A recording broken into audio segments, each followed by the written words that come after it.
pushed me. And if I can get my microphone turned on here. What is up, guys? Hello, everybody. Dr. Pinesett here, the study doc.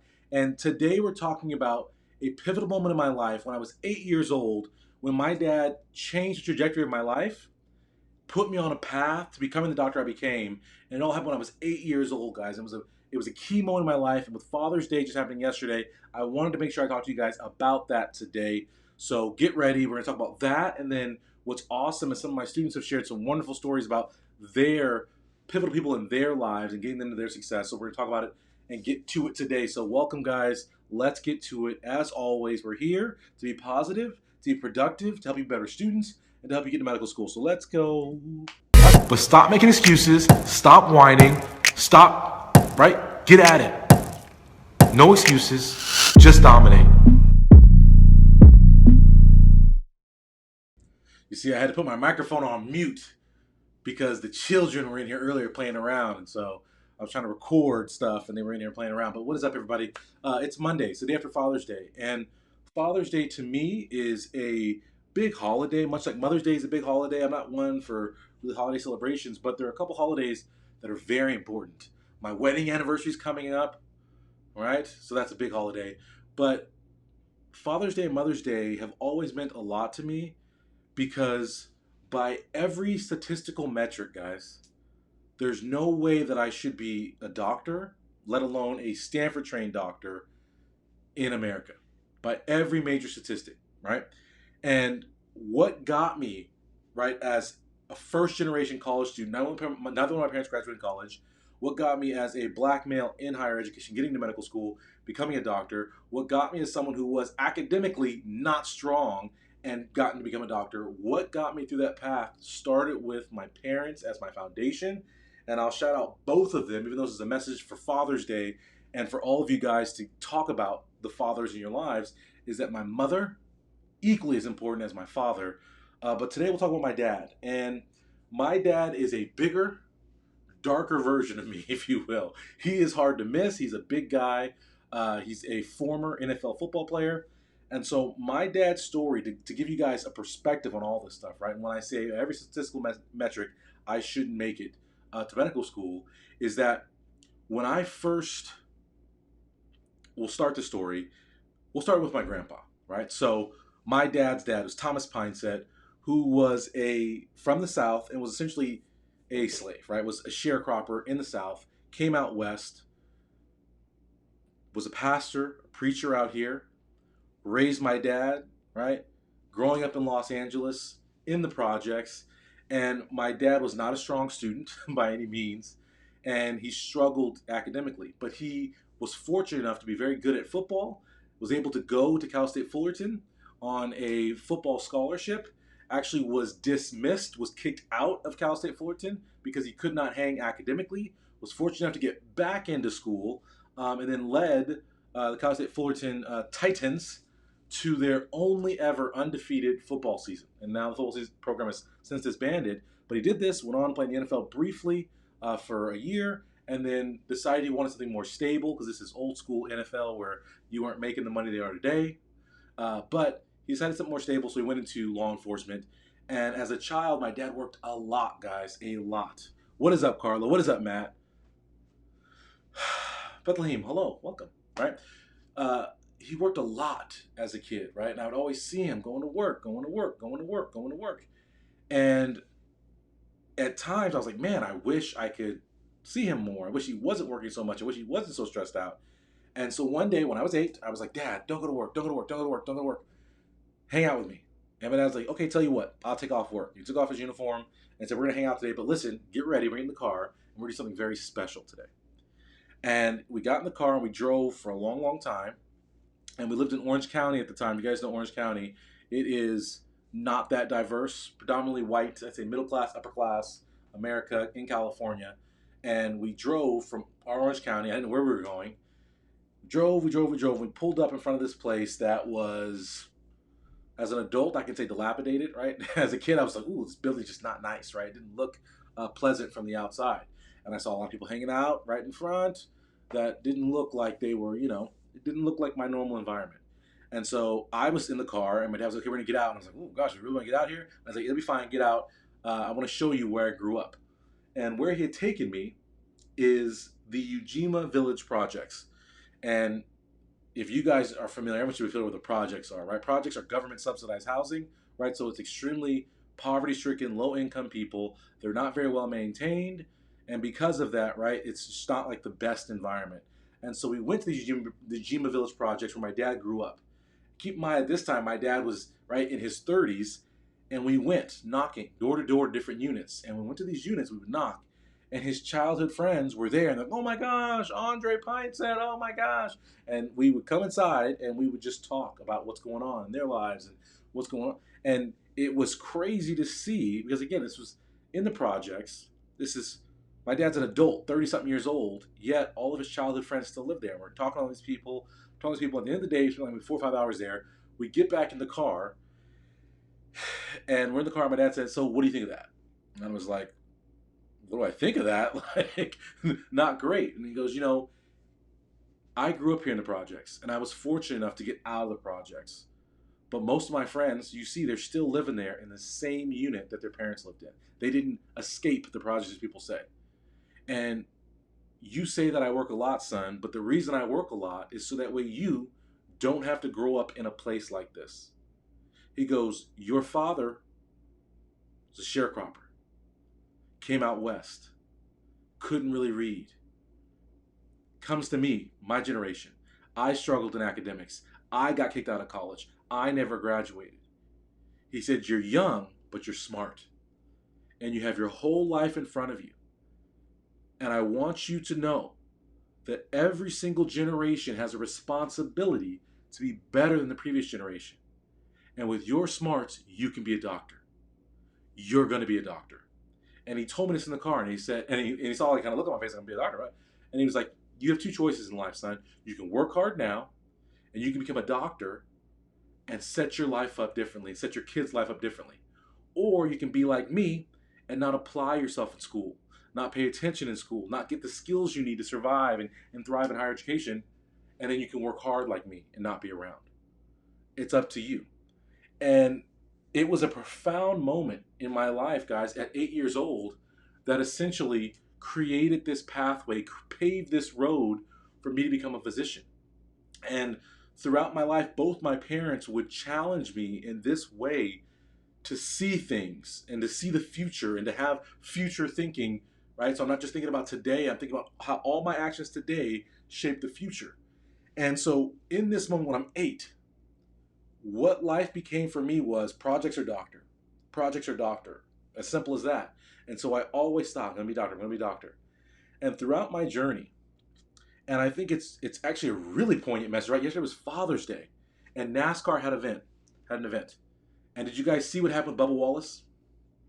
Anybody see this? So he's the only black NASCAR driver. I thought it was a joke back in like a couple years ago when like, yeah, there's going to be a black NASCAR driver. I'm like, a black NASCAR driver? Wow, that's interesting. And this is the only black driver on the NASCAR circuit.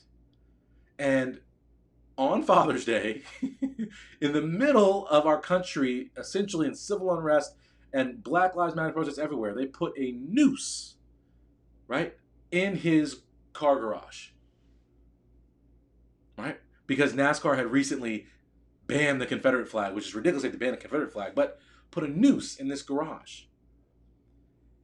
And his response to them putting a noose in his garage was so perfect, and it encapsulates the black experience in America in general and at any high level when you're trying to achieve. In that, as a person of color, as a black person trying to achieve, and for me becoming a black doctor, like I said, by every metric, I shouldn't be a doctor. I'm a unicorn. I'm an American black male physician. Doesn't really happen. And right, from parents who never graduated college, who aren't doctors, who don't have that track record, right? Whose grandparents grew up in the deep South as essentially modern day slaves, right? But I made it through all the adversity, whether they be racial hurdles, racial obstacles, or just simply scholastic obstacles, networking obstacles, opportunity obstacles. I had to create opportunities. I had to create the study skills that I didn't have. I had to learn how to study, all these things. And at every moment in this journey, as some of you guys are experiencing, right? The journey to medical school, is hard, guys. The journey through medical school is hard. The journey through residency, through all these things, to become an attending, it's hard. Demarion, what is up? And what you guys all have to understand is you have to find, and right now it's prime MCAT season, right? It's prime application season. And people trying to find their motivation to keep pushing through what is a difficult time for them. And what I encouraged my students to do this weekend was to take time to think about the people in your lives who have sacrificed, who have worked, so that way you can have opportunities. Think about the people who are counting on you, both that are alive now or that are in the future, that are counting on you to be successful, to create their lives. And understand in those moments that you can be a doctor. You will be a doctor. You can make it. You just got to push. You got to keep going, and you can't give up. And every single time in my journey when it got hard, when my college counselor told me I wasn't good enough, when I told myself I wasn't good enough, when I was going through all these moments, my dad's voice would pop up. No. You can do it. You're smart. You're going to be a doctor. And it's one of the reasons, if not the pivotal reason, is that my parents were pillars to lean on throughout my journey. Throughout my journey, I could always call and have them say, "You're tripping, you're the best ever, go." And so what I try to provide for students is that same voice of saying, listen, you can do this, right? And I try to give them skills, to hear the skills and go and do it. But for all of you guys, I want you to understand the journey for any of us to become a doctor is hard. But for minorities, it's harder because of stuff like this. Where, and like that, Bubba Wallace's response was, "This is not going to break me." Imagine you got enough stuff on your plate trying to survive college, trying to do pre-med, and then on top of that, you got people out here who would love nothing more than to break you, than to take you down a notch, than to see you fail, to confirm, right? And this is what this is all about in NASCAR. If you guys want to watch this, right? This is what it's about in America. This is about the divisiveness in our America right now. Is that you have people who are not minorities, who feel like in order to continue to have a fair shake at life or to elevate themselves from the station they currently exist in, they must denigrate, they must continue to hold down, to oppress minorities. And when we talk about white superiority, right? We talk about that mindset, that motif, and why we have to say Black Lives Matter and why we have to advocate for opportunities is because there's a large sector of this country who look at minorities as the reason they're not succeeding. And what's sad and unfortunate is that this translates over into education and into the medical field. Right? I recently did all those videos talking about racism and discrimination throughout my pre-med pathway and the discrimination that students experience through the pre-med pathway. And do you know how many messages I got from people saying, "Oh, you're looking for a handout, you're having a pity party, oh, this is black privilege because you're a doctor, and you're saying all this stuff, and racism is not real, and oh my gosh, if it's so bad, then how come you made it?" And saying all these things, and we don't recognize, we don't realize, right? That's that voice where they want to say, right? People say, "Oh, well, you took the spot, you're only a doctor because affirmative action. You took the spot of someone who's not a minority, who's more qualified." Right? It's that affirmative action pitch. That superiority where you feel like if I succeed as a black person and you are not a black person, that I'm somehow taking away from your ability to succeed. Do you guys understand what I'm saying? How many of you guys have, as pre-meds and as students, have experienced that, where people are like, they treat you like the affirmative action hire or admit, and they act like every success you have is a slight on them? Right? You're taking away their opportunity to be successful. And to overcome that, right? To build ourselves up, to have the confidence, the self-esteem to push through that, to be successful in the face of such adversity, what's required is first, right, that you build up a support system around you of people, hopefully your parents, hopefully your family, who are there to support you. But if those people won't support you, you got to fortify yourself and believe in yourself. And understand, as I always reiterate on this channel, just because you're black, you can't blame your blackness as the reason why you fail. You can't blame the color of your skin for your failure. You can't say, oh, I didn't succeed because I was black. It's not accurate. But what you do have to understand, what you have to really, really, really comprehend is that success today in 2020 is directly correlated to your will to win, if you will. Your will to push past the point of anyone else wanting to go there. Your willingness to put the work in, to succeed, to inform yourself to get there. But if you're willing to put the work in, and you enable yourself to put the work in by educating yourself and getting the skills right, you can be successful. Anyone in this country can be successful. Anyone in this country can be successful. And I asked some of my students yesterday to send me some emails about experiences, about how their parents have imparted wisdom on them and their family has imparted wisdom on them that pushed them through and got them to the next level. And the reason this whole thing came up was that I was having a discussion with a white physician last week in the mix of all this Black Lives Matter. And it was interesting because I'm now an attending at the University of California, San Diego, where I do anesthesia. I was previously a resident there. So these people, right, who were attendings, who are now my colleagues, have forever been my supervisors, right, as I went through residency. And so they have my bio there for me entering residency. And one of this white attending was like, hey, Andre, I was just, for whatever reason, like on my Facebook, you popped up in a video. And I didn't realize that you did like med school advising, you did study stuff. And so I started like going down this web and watching some of your videos and all the things. And I'm like reading your bio. And then I read like your bio in our program, our CV. And he's like, maybe it's like a weird question. I don't want to be insensitive. I feel like we know each other well enough. I can say, I'm like, yeah, let's talk about it. And he goes, but he's like, you should not have succeeded. But if we look at like where you've come from and kind of your route, you should not have succeeded. And he's a big stats guy. He's a researcher. He's an MD, PhD. And he's like, you should not have become a doctor. Like, you beat the odds. And he goes, when I've been watching these discussions and they talk about systemic racism and they talk about obstacles that students of color face and they talk about the different paths in medicine to success. What made you go from someone who should not have succeeded who became successful? And my first answer was my parents. My parents. My parents believed in me, educated me, empowered me to be great, to push through any adversity. I said, my parents are the separator. And he said, okay, what separates your parents from other parents? And I said, I don't know. My parents, I praised them because they went above and beyond to make sure I was empowered.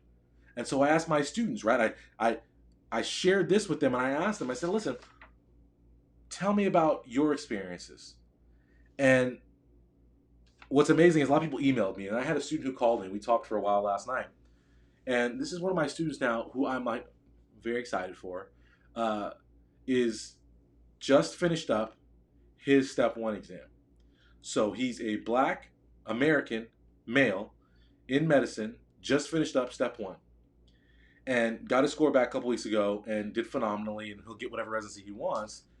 And we were having this dialogue and this conversation about his journey to medicine. And he mentioned that, you know what, I didn't know my dad growing up. But I was fortunate enough to have a godfather. And my godfather took on that role as father figure for me. And early on, he told me, he said, anytime anyone discriminates against you, makes you feel bad, tries to cut you down, you use that to uplift yourself. And you use that to push forward. And he was telling me how it is, because I've known him for years now. He's like, yeah, when I first found you, one of the things I was attracted to about what you talked about was you were preaching that same thing of saying, no, don't let things slide. Hold on to those things and use that as fuel to push you forward, to be better, to get through. And he's like, I just grabbed onto that. Then you taught me to do things. And now he's getting to step 1. And so he's like, man, it's amazing how the world works. And people have to understand how important having the right people in your lives are, because my godfather died a couple years before I started working with you. And he goes, you filled that role for me of that person who I knew at all times, even when I didn't talk to you, I knew and I could hear the voice of what you would say if I started complaining, if I started slacking off, if I started procrastinating. He's like, I had enough conversations with you where you yelled at me to have that voice embedded in my mind that I couldn't let myself quit. I couldn't stop. And he goes, it's so funny because we got our step one scores back, and I was one of the top scorers at my school. And so now people are asking me, oh, how did you do this? And they're wanting me to help with all these things. And like, oh my gosh, you're just so smart. Like, teach us your ways. And he goes, it's not about smarts. It's about the fact that I put in the work consistently every single day, and I refused to quit. Wasn't an easy process getting through step one, but I did what was required, and I got there. And for you guys, right? That's it, guys. That's it. Is the people who become doctors are the people who refuse to quit, who have an unrelenting, right? It can never be quenched. You can never be thwarted. Your thirst, your desire to become that doctor can never be put out. You will push through the adversity. And I talk about how easy stuff is all the time, right? But I hope I don't make it seem that way. And that you understand what my student was saying. What I'm saying to you now is that this journey is not easy. It's harder for students of color, but it's doable. It's all about not quitting. And right now with MCAT, there's a lot of people who are pushed up against their MCAT test deadline. How many of you guys are up against it, right? Your MCAT is scheduled in the next 4 weeks. And you're like, man, I'm nowhere near what I want to get. And the tendency of people is to quit and say, no, I can't beat the MCAT. I'm just going to do what I can do. Like, you've got to recognize you are capable of getting a top MCAT score. It may not be in 4 weeks. Maybe you need to reschedule your exam. Maybe you need to put that work in for a little bit longer and see where you can get. But it's not a time to give up.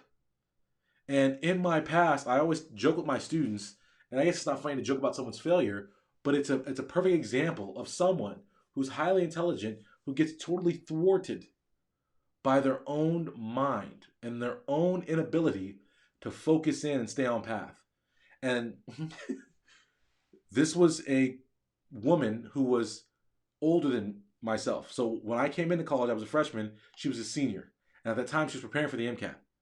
And she was preparing for the MCAT. We met in the summer. And she said, oh, yeah, I'm going to do the MCAT. And then like summer came and passed. She said, oh, well, you know what? My MCAT score wasn't where I wanted it. So I went to a master's program. And then fast forward all these years later, it's been decades and decades.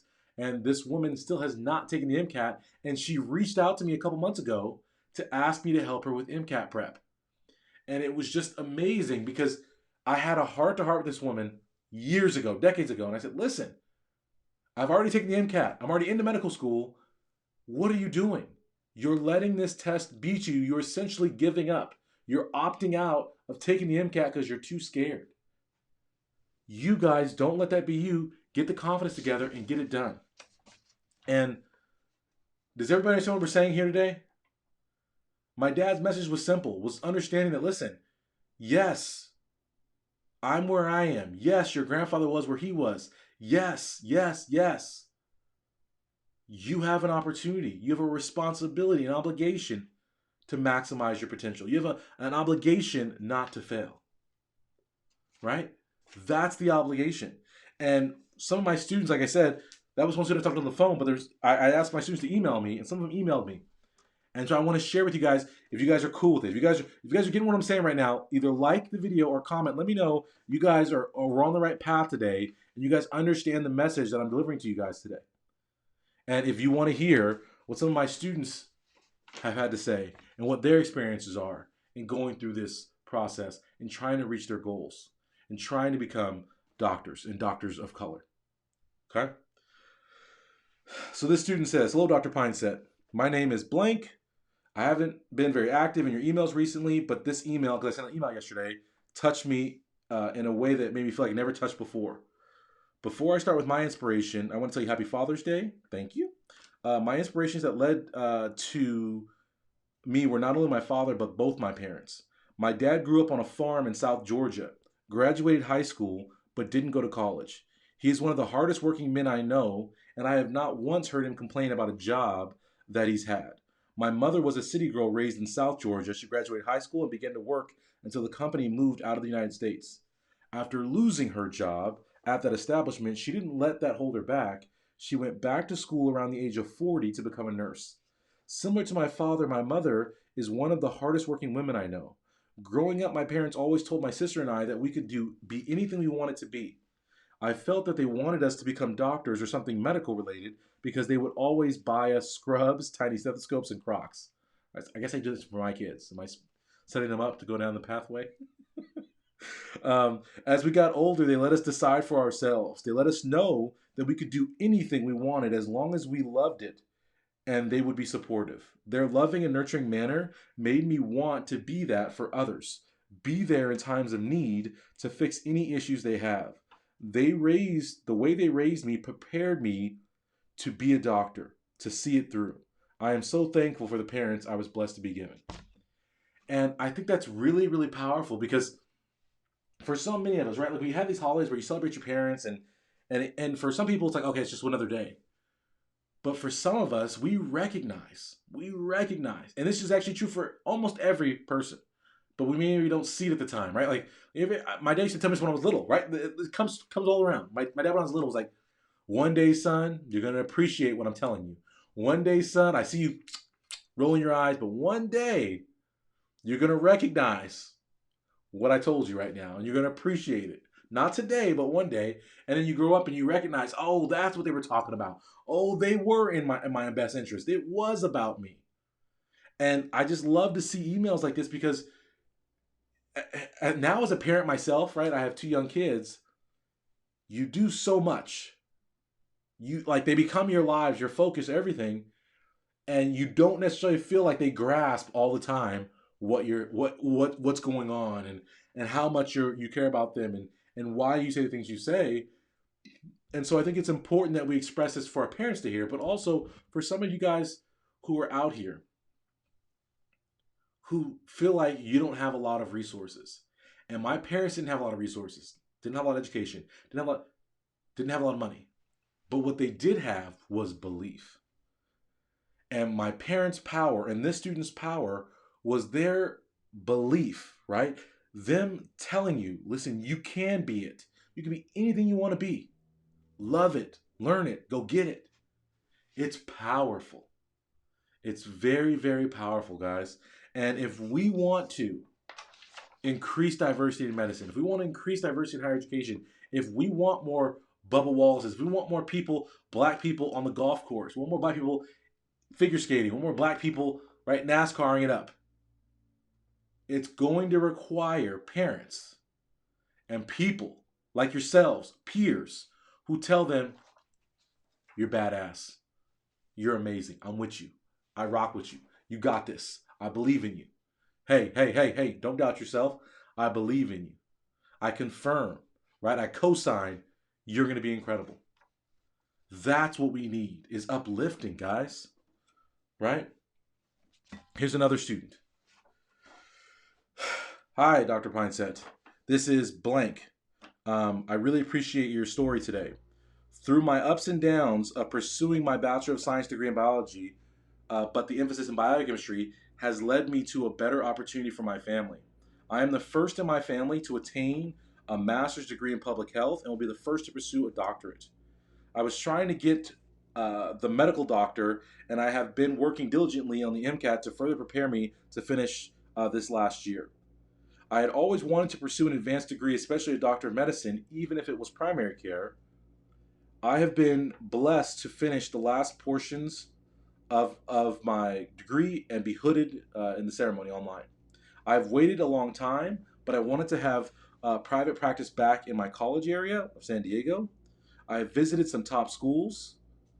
My father, who I look up to, worked very hard for my family, but I lost him back in 2012. So this is my opportunity to prove to myself I am able to pursue my dreams before I die and to make him proud, even though he's no longer with us. I'm proud to say that I have finished my degree and I will continue to work hard to get it.